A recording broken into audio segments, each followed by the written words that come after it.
저는 수십 년 동안 진료실에서 수많은 환자분들을 만나왔습니다. 그분들이 공통적으로 저에게 물으시는 말씀이 있습니다. 운동은 매일 하는데 왜 이렇게 힘이 없을까요?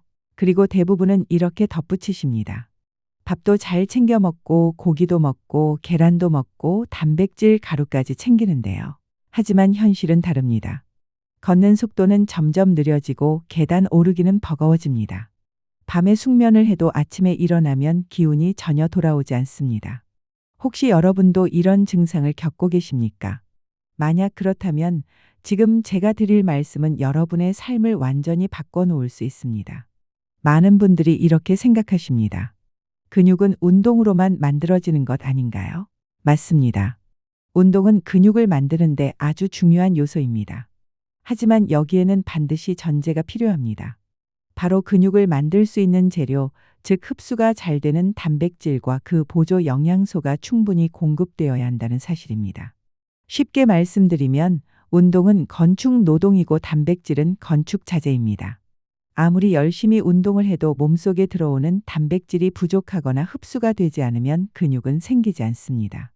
그 결과 기력은 회복되지 않고 오히려 더 쉽게 지치는 몸이 되는 것입니다. 저는 환자분들께 항상 이렇게 설명드립니다. 근육은 30대부터 매년 1%씩 줄어듭니다. 많은 분들이 이 사실을 모르십니다. 심지어 병원에서도 제대로 알려주지 않는 경우가 많습니다. 특히 60세 이후부터는 30대에 비해 근육량이 70% 이하로 떨어집니다. 우리 몸은 사용하지 않으면 줄어들도록 설계되어 있는 셈이지요. 여기서 반드시 짚고 넘어가야 할 의학적 개념이 있습니다. 바로 근감소증, 즉 근육 감소증입니다. 이 용어는 단순한 설명이 아니라 세계보건기구 WHO에서도 공식적으로 인정한 의학적 질환입니다. 쉽게 말해 나이가 들면서 누구에게나 찾아오는 자연스러운 근육의 소실 현상을 뜻합니다. 그런데 이 근감소증이 단순히 근력이 약해지는 수준을 넘어 우리 몸 전체 건강과 직결된다는 사실을 아셔야 합니다. 연구에 따르면 65세 이상 인구의 약 15에서 20%가 근감소증을 앓고 있습니다. 특히 80세 이상에서는 절반 가까이가 근감소증에 해당합니다. 이 수치는 결코 가볍게 넘길 수 있는 문제가 아닙니다. 근육은 단순히 몸을 움직이게 하는 기계 부품이 아니라 우리 몸의 대사와 면역을 책임지는 중요한 기관이기 때문입니다. 근감소증이 진행되면 어떤 변화가 나타날까요? 첫째, 기초 대사량이 급격히 떨어집니다. 같은 양을 먹어도 체중은 늘고 지방은 쌓입니다. 특히 내장 지방이 증가하면서 당뇨, 고혈압, 고지혈증 같은 대사질환 위험이 커집니다. 둘째, 낙상 위험이 높아집니다. 근육이 줄어들면 다리에 힘이 없고 균형 감각도 떨어집니다. 노년기의 골절은 단순한 뼈 부러짐이 아니라 삶의 질을 송두리째 흔드는 중대한 사건이 됩니다. 셋째, 면역력이 저하됩니다. 근육은 단백질 저장고이자 면역 세포 활성에 직접 관여합니다. 따라서 근감소증이 있는 분들은 감염에 취약해지고 회복도 더딥니다.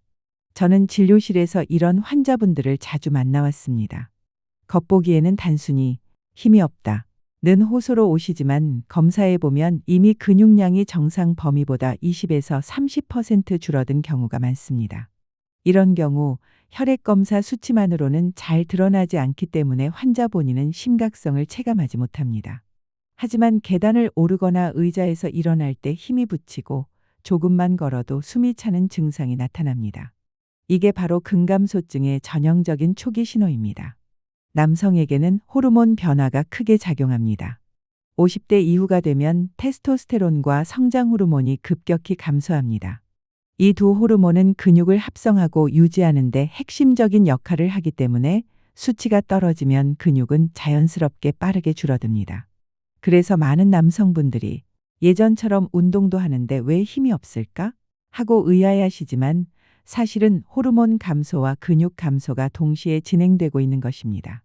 그러나 근감소증은 단순히 몸의 문제에서 끝나지 않습니다. 최근 연구에 따르면 근감소증은 우울증과 인지 기능 저하와도 밀접한 연관이 있습니다. 근육이 줄면 신체 활동이 줄고 이는 곧 뇌 혈류와 신경 전달 물질의 활성도에 영향을 줍니다. 즉, 몸이 무너지면 마음도 함께 무너질 수 있다는 이야기입니다. 그렇다면 어떻게 해야 할까요? 근감소증을 예방하고 늦추기 위해서는 반드시 세 가지 원칙이 필요합니다. 첫째, 규칙적인 근력 운동입니다. 걷기 같은 유산소 운동도 좋지만 일정 부분은 근육을 직접 사용하는 운동을 병행해야 합니다. 둘째, 단백질과 보조 영양소를 충분히 섭취해야 합니다. 앞서 말씀드린 건새우, 황태, 검은콩 같은 식품이 바로 이 역할을 합니다. 셋째, 생활 습관의 교정입니다. 짠 음식, 과도한 음주, 흡연은 근육 감소를 더 빠르게 만듭니다. 충분한 수면과 스트레스 관리도 근육을 지키는 데 매우 중요합니다. 저는 환자분들께 이렇게 말씀드립니다. 근육은 노후 연금과 같습니다. 젊을 때부터 꾸준히 쌓아두지 않으면 나이 들어서 꺼내 쓸 게 없습니다. 근감소증은 누구에게나 찾아오지만 어떻게 관리하느냐에 따라 삶의 질은 완전히 달라집니다. 힘이 떨어지고 몸이 무거워지는 걸 단순한 노화라고 넘기지 마시길 바랍니다. 그건 분명히 신호이고 지금 당장 대응해야 할 메시지입니다. 저는 진료실에서 중년 남성 환자분들을 보면서 공통적으로 듣는 말씀이 있습니다. 예전 같지 않습니다. 예전에는 밤새 일하고도 거뜬했는데 요즘은 조금만 움직여도 기운이 빠집니다. 많은 분들이 이 변화를 단순히 나이 탓으로 돌리지만 사실 그 배경에는 호르몬 변화가 자리하고 있습니다. 특히 남성의 경우 50세 전후부터 테스토스테론 수치가 급격히 떨어집니다. 테스토스테론은 흔히 남성 호르몬이라고 불리지만 단순히 성 기능에만 관련된 것이 아닙니다. 근육 합성과 유지, 뼈의 강도, 적혈구 생성, 심지어 뇌의 집중력과 기분 조절에도 깊이 관여합니다. 즉, 테스토스테론이 줄어들면 근육이 줄고 피로가 심해지고 자신감과 활력이 눈에 띄게 떨어지는 것입니다. 실제로 연구에 따르면 40대 이후 남성은 매년 약 1%씩 테스토스테론이 감소합니다. 60대에 접어들면 젊을 때의 절반 수준으로 떨어지는 경우도 드물지 않습니다. 이 시기를 흔히 남성 갱년기라고 부릅니다. 여성의 폐경만큼 드라마틱하지는 않지만 서서히 진행되기 때문에 본인도 모르게 삶의 질이 무너집니다. 저는 환자분들께 이렇게 설명합니다. 남성 갱년기는 조용히 찾아오는 도둑과 같습니다. 어느 날 갑자기 힘이 빠지고 의욕이 사라지고 수면이 뒤틀립니다. 그 배경에는 반드시 호르몬 변화가 있습니다. 테스토스테론 감소는 근육 합성에 직접적인 타격을 줍니다. 운동을 해도 근육이 잘 늘지 않고 오히려 쉽게 빠집니다. 또한 성장 호르몬 역시 함께 감소하기 때문에 세포 회복 속도가 늦어지고 운동 후 피로가 오래갑니다. 결국 운동을 해도 회복이 느리다. 는 불만이 생길 수밖에 없는 것이지요. 호르몬 변화는 단지 체력의 문제에서 끝나지 않습니다. 심혈관계에도 직접적인 영향을 미칩니다. 테스토스테론이 부족하면 혈관의 탄력이 떨어지고 혈중 지질 농도가 높아져 동맥경화 위험이 커집니다. 실제로 저는 진료실에서 갱년기 남성 환자분들께 고혈압, 고지혈증, 당뇨가 동시에 나타나는 경우를 자주 봅니다. 몸의 엔진이 약해지고 연료 공급 라인마저 막히는 상황이라고 할 수 있습니다. 또 하나 중요한 부분은 정신 건강입니다. 호르몬이 줄어들면 뇌의 신경 전달 물질에도 변화가 생겨 우울감, 불안, 무기력감이 심해집니다. 실제로 남성 갱년기 환자 중 상당수가 이렇게 말씀하십니다. 일할 의욕이 사라졌습니다. 아침에 눈을 떠도 피곤합니다. 이건 단순한 기분 탓이 아니라 호르몬 변화라는 생리학적 과정이 만들어낸 결과입니다. 저는 이런 환자분들께 반드시 강조합니다. 호르몬 변화는 피할 수 없지만 관리할 수는 있습니다. 첫째, 규칙적인 근육 운동과 균형 잡힌 식단이 필요합니다. 근육은 테스토스테론 분비를 자극하는 최고의 자산입니다. 둘째, 충분한 수면이 중요합니다. 테스토스테론은 대부분 밤 10시부터 새벽 2시 사이 깊은 수면 단계에서 분비되기 때문에 늦게 자고 얕게 자면 분비량이 줄어듭니다. 셋째, 스트레스 관리가 필수입니다. 스트레스가 심하면 코르티솔이 증가하는데 이 호르몬은 테스토스테론을 억제하고 근육을 파괴합니다. 저는 환자분들께 이렇게 비유합니다. 테스토스테론은 남성에게 있어 마치 엔진 오일과 같습니다. 눈에 보이지 않지만 없으면 기계가 돌아가지 않습니다. 근육이 줄고 기력이 사라지고 의욕이 없어지는 것은 바로 오일이 마른 엔진과 같습니다. 남성 갱년기는 누구에게나 찾아옵니다. 하지만 그것을 방치하면 삶의 질이 급격히 떨어지고 각종 질환의 위험까지 커집니다. 반대로 호르몬 변화를 이해하고 식습관과 생활 습관을 관리하면 충분히 활력을 유지할 수 있습니다. 많은 환자분들이 이렇게 말씀하십니다. 나이 드는 건 어쩔 수 없다. 저는 그럴 때 이렇게 대답합니다. 나이를 되돌릴 수는 없지만 노화 속도는 조절할 수 있습니다. 호르몬과 근육을 지키는 것은 단순한 선택이 아니라 인생 후반부를 어떻게 살 것인지에 대한 투자입니다. 저는 환자분들께 항상 이렇게 말씀드립니다. 근육은 창고이고 혈관은 창고로 가는 길입니다. 길이 막히면 아무리 좋은 재료가 있어도 창고에 도착하지 못합니다. 많은 분들이 단백질만 챙기면 된다고 생각하시지만 단백질이 근육으로 가기 위해서는 반드시 혈관 건강이 뒷받침되어야 합니다. 혈관은 단백질, 산소, 비타민, 미네랄을 근육 세포까지 운반하는 통로입니다. 이 통로가 좁아지거나 막히면 근육 세포는 영양을 충분히 받지 못하고 점점 약해집니다. 특히 나이가 들면서 혈관 내피 기능은 떨어지고 염증 반응은 늘어나며 혈류가 원활하지 않게 됩니다. 이것을 의학적으로 혈관 노화라고 부릅니다. 혈관이 딱딱해지고 탄력을 잃으면 혈류 속도가 느려지고 산소와 단백질 전달 효율이 급격히 떨어집니다. 결국 운동도 하고 단백질도 먹지만 근육이 제 기능을 하지 못하는 이유가 바로 여기에 있습니다.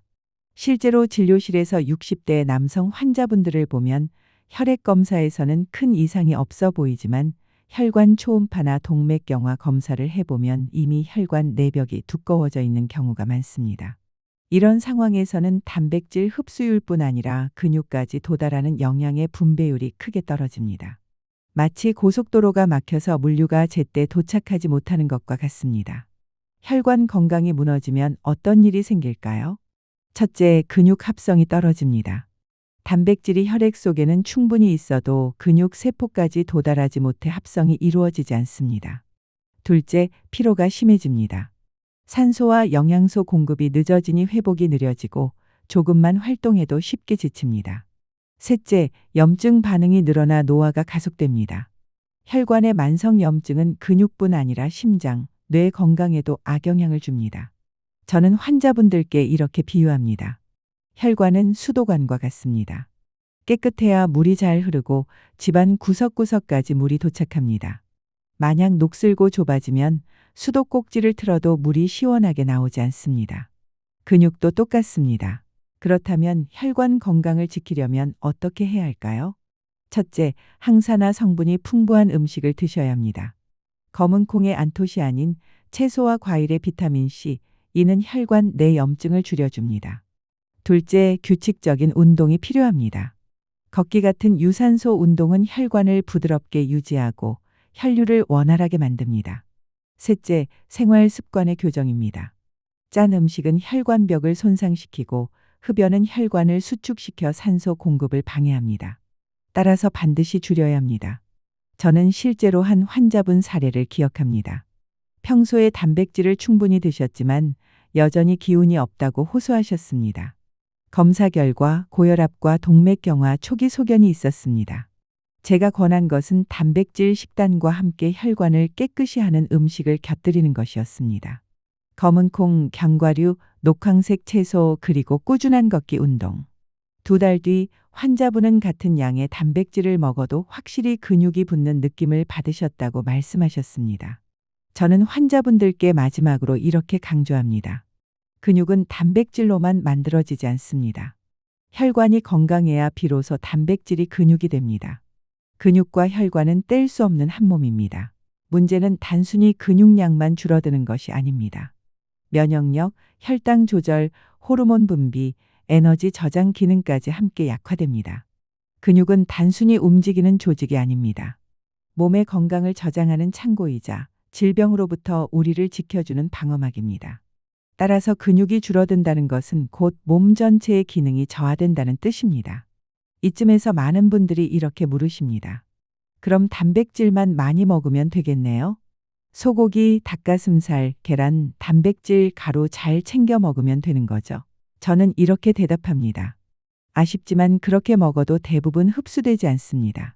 왜냐하면 60대 이후에는 위산과 소화 효소가 줄어들기 때문에 같은 양을 먹어도 실제 체내 흡수율이 절반 이하로 떨어지기 때문입니다. 예를 들어 20대가 계란 2개를 먹었을 때는 80%를 흡수했다면 60대는 절반, 즉 40%밖에 흡수하지 못합니다. 그래서 운동도 하고 단백질도 챙겨 드시는데 기운이 돌아오지 않는 것은 어찌 보면 당연한 일입니다. 그렇다면 왜 단백질이 근육으로 가지 못할까요? 단백질이 몸에 들어왔다고 해서 자동으로 근육이 되는 것은 아닙니다. 근육 합성을 위해서는 아연, 비타민 D, 마그네슘, 칼슘, 각종 효소 같은 보조 영양소들이 반드시 함께 작용해야 합니다. 저는 환자분들께 자주 이렇게 설명드립니다.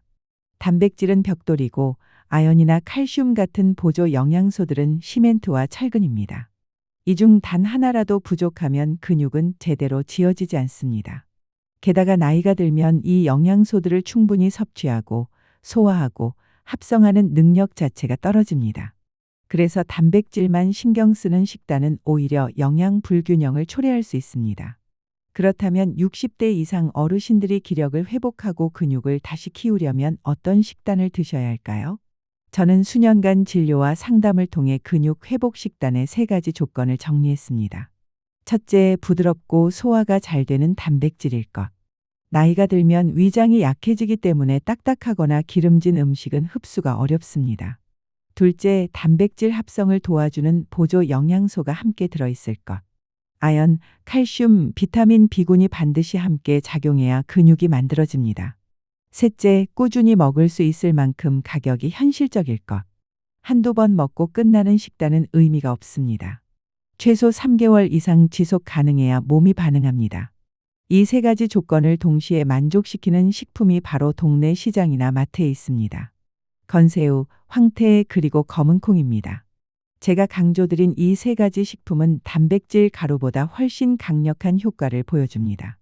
그 이유는 간단합니다. 단백질만 있는 것이 아니라 근육 합성에 반드시 필요한 보조 영양소들까지 함께 갖추고 있기 때문입니다. 이제 하나씩 좀 더 자세히 말씀드리겠습니다. 첫 번째는 건새우입니다. 많은 분들이 새우를 국물 낼 때만 사용하시지만 건새우는 사실 단백질의 보고입니다. 건새우 20g, 즉 한 줌에는 1파이브지 이상의 고농축 단백질이 들어있습니다. 이건 계란 3개 분량에 해당합니다. 뿐만 아니라 건조 과정에서 칼슘과 아연이 농축되기 때문에 단백질만 먹는 것보다 흡수와 근육 합성이 훨씬 더 잘 이루어집니다. 특히 아연은 단백질을 근육으로 바꾸는 효소의 핵심 성분입니다. 아연이 부족하면 단백질을 아무리 먹어도 근육으로 바뀌지 못합니다. 건새우는 기름에 튀긴 음식이 아니기 때문에 볶거나 국에 넣어 드실 수 있습니다. 소화가 편하고 위에 부담도 적습니다. 섭취 팁을 드리자면 시금치와 함께 볶으면 비타민C가 칼슘 흡수를 도와줍니다. 무침, 전, 볶음 등 다양한 요리로 활용할 수도 있습니다. 두 번째는 황태입니다. 황태를 해장국 재료로만 아는 분들이 많습니다. 하지만 사실 황태는 자연이 만든 고단백 연육 식품입니다. 얼리고 녹이는 과정을 반복하면서 단백질 구조가 부드럽게 풀리기 때문에 마치 고기를 연육제로 다진 것처럼 소화가 훨씬 쉬운 상태가 됩니다. 이렇게 부드러워진 단백질은 위장이 약한 분들도 편안하게 소화할 수 있습니다. 또한 황태는 100g당 약 80g에 가까운 고단백 함량을 자랑합니다. 일반 소고기의 4배 수준입니다. 기름기가 거의 없어 흡수된 단백질이 곧바로 근육 합성에 활용됩니다. 게다가 황태에는 간 기능을 개선하고 피로를 회복시키며 항산화 작용을 하는 성분까지 포함되어 있어 근육뿐 아니라 면역력 회복에도 큰 도움이 됩니다. 섭취 팁으로는 무와 함께 끓이면 소화 효소가 활성화되어 흡수율이 더 좋아집니다. 황태국, 황태죽, 찜, 전 등 다양한 방식으로 아침 식사에 활용하기 좋습니다. 마지막은 검은콩입니다. 많은 분들이 콩은 식물성 단백질이라 흡수율이 낮다고 생각하시지만 검은콩은 다릅니다. 검은콩은 완전 단백질에 가까운 식물성 단백질을 함유하고 있으며 근육 생성에 꼭 필요한 필수 아미노산 비율도 매우 우수합니다. 하지만 검은콩의 진짜 가치는 안토시아닌에 있습니다. 검은색 껍질에 들어있는 이 성분은 혈관의 염증을 줄이고 혈류를 개선합니다. 즉, 우리가 먹은 단백질이 근육 세포에까지 도달할 수 있도록 혈관 통로를 열어주는 역할을 하는 것입니다. 이 중요한 사실을 모르고 지나치는 분들이 많습니다. 결국 근육이 만들어지는 환경 자체가 개선되는 것이지요. 뿐만 아니라 검은 콩에는 비타민 E, 마그네슘, 식이섬유도 풍부해서 장 건강과 노화 예방에도 탁월합니다. 섭취 팁으로는 들기름과 함께 드시면 항산화 효과가 더 커집니다. 밥두유, 콩비지 등 다양한 형태로 섭취할 수 있고 검은 콩에 들기름과 소금 약간을 곁들이면 최고의 근육 건강 안주가 됩니다. 제가 실제로 진료실에서 만난 한 환자분 사례를 말씀드리겠습니다. 박정호 어르신 62세 남성이셨습니다. 평소에 고기도 드시고 계란도 챙기셨지만 계단을 오를 때 다리가 무겁고 기운이 전혀 회복되지 않는다며 병원을 찾으셨습니다. 혈액 검사에서는 특별한 이상이 보이지 않았습니다. 하지만 식단을 분석해 보니 단백질 섭취는 충분했지만 흡수율이 매우 낮은 식단이었습니다. 그래서 제가 권해드린 것이 바로 건새우, 황태, 검은 콩을 기반으로 한 2주 식단이었습니다. 놀랍게도 단 10일 만에 박정호 어르신은 계단을 오를 때 통증이 사라졌습니다. 그리고 4일 차에는 산책 시간을 30분에서 1시간으로 늘리셨습니다. 오랜만에 내가 내 다리로 걷는 느낌이었어요. 이 말씀을 하실 때 저 역시 진심으로 감동을 받았던 기억이 아직도 생생합니다. 환자분들이 자주 물으십니다. 단백질 가루는 효과가 전혀 없나요? 저는 이렇게 설명드립니다. 단기적으로는 약간의 효과가 있을 수 있습니다. 하지만 흡수율이 낮고 보조 영양소가 부족하기 때문에 지속 가능한 회복에는 적합하지 않습니다. 또 이런 질문도 있습니다. 시장이나 마트에서 파는 식재료만으로 충분할까요? 네, 충분합니다. 건새우, 황태, 검은 콩은 흡수율, 영양 밸런스, 가격 면에서 최적의 조합입니다. 매일 먹어야 하나요? 라는 질문에도 저는 이렇게 답합니다. 최소 하루 한 끼 이상은 포함하는 것이 좋습니다. 특히 아침과 저녁 식단에 넣으면 효과가 더 확실합니다. 효과는 얼마나 걸리나요? 라는 질문에도 분명히 말씀드립니다. 빠르면 5일, 대부분은 2주 안에 확실한 변화를 느끼실 수 있습니다. 그런데 많은 어르신들이 알고는 계시지만 막상 식단을 어떻게 시작해야 할지 몰라서 망설이십니다. 매일 챙겨 먹는 것이 귀찮고 익숙하지 않아 막막한 마음이 드는 경우가 많습니다. 그래서 제가 진료실에서 가장 먼저 드리는 조언은 아주 단순합니다. 하루 한 끼만 바꿔보십시오. 그 한 끼가 생각보다 큰 변화를 만들어냅니다. 저는 특히 아침 식사를 가장 먼저 바꾸기를 권합니다. 아침 한 끼만 바꿔도 몸은 바로 반응하기 시작합니다. 예를 들어 황태국에 검은 콩밥 그리고 계란이나 건새우 반찬 한 가지를 곁들이는 방식입니다. 이 조합은 소화가 편하고 단백질 흡수율이 높을 뿐 아니라 근육 합성에 필요한 보조 영양소까지 함께 섭취할 수 있는 이상적인 구성입니다. 겉보기에는 단순해 보이지만 체감 효과는 매우 빠릅니다. 몸이 가벼워지고 아침에 눈을 뜨기가 한결 쉬워지는 것을 스스로 느낄 수 있습니다. 그렇지만 많은 분들이 이렇게 말씀하십니다. 한 끼 바꾼다고 뭐가 달라질까? 하지만 저는 분명히 말씀드립니다. 이런 작고 사소한 변화가 결국 꾸준함으로 이어지고 꾸준함은 결국 몸을 바꿉니다. 오히려 처음부터 큰 계획을 세우고 무리하게 바꾸려 하면 쉽게 지치고 포기하게 됩니다. 이 과정에서 흔히 하는 실수들도 있습니다. 단백질을 충분히 먹으면서도 흡수를 고려하지 않는다든가 단백질 가루에만 의존하고 실제 식사는 소홀히 하는 경우, 또 고기 위주의 식단에 치우쳐 다른 영양소는 전혀 챙기지 않는 경우도 있습니다. 어떤 분들은 단백질을 열심히 챙겨 먹으면서도 짠 콩반찬을 곁들여 드십니다. 문제는 나트륨입니다. 나트륨이 많으면 칼슘이 빠르게 배출되기 때문에 뼈와 근육 건강 모두에 치명적인 영향을 줍니다. 그래서 저는 환자분들께 항상 짠 반찬을 조심하시라고 강조합니다. 또 하나 주의해야 할 점이 있습니다. 식사 직후에 마시는 커피입니다. 카페인은 철분과 단백질의 흡수를 방해합니다. 따라서 식사 후에는 최소 30분에서 1시간 정도 지난 뒤에 커피를 마시는 것이 좋습니다. 이런 작은 생활 습관 하나하나가 근육 회복과 기력 유지에 큰 차이를 만들어냅니다. 운동에 대해서도 자주 질문을 받습니다. 운동도 꼭 병행해야 하나요? 저는 분명히 말씀드립니다. 그렇습니다. 하지만 절대로 무리해서는 안 됩니다. 제가 권하는 최고의 운동은 걷기입니다. 식사 후 약 1시간 뒤 하루 30분 정도 가볍게 걷는 것만으로도 충분합니다. 이렇게 하면 혈류가 좋아지고 소화가 원활해지며 근육에도 적절한 자극이 갑니다. 무엇보다 걷기는 꾸준히 실천하기 쉽다는 점에서 매우 효과적인 운동입니다. 이제 저는 환자분들께 항상 알려드리는 30일 실천 로드맵을 말씀드리겠습니다. 첫 5일 동안은 아침 식사 한 끼만 바꿔보십시오. 예를 들어 황태국에 검은 콩밥, 계란이나 건새우 반찬을 곁들이는 방식입니다. 그리고 식사 후 1시간 뒤에는 15분 정도 가볍게 걷는 습관을 들이십시오. 커피는 반드시 식후 한참 뒤로 미루시는 것이 좋습니다. 6일 차부터는 점심이나 저녁 중 하나를 추가로 바꿔보십시오. 건새우 볶음을 만들어 들기름을 살짝 더하면 좋습니다. 검은 콩 두유를 곁들이는 것도 훌륭합니다. 냉장고에 있는 재료만으로도 충분히 실천할 수 있는 조합입니다. 11일 차가 되면 간단한 스트레칭을 하루 10분 정도 추가해 보시길 권합니다. 이것은 근육뿐 아니라 관절과 혈액 순환에도 도움을 줍니다.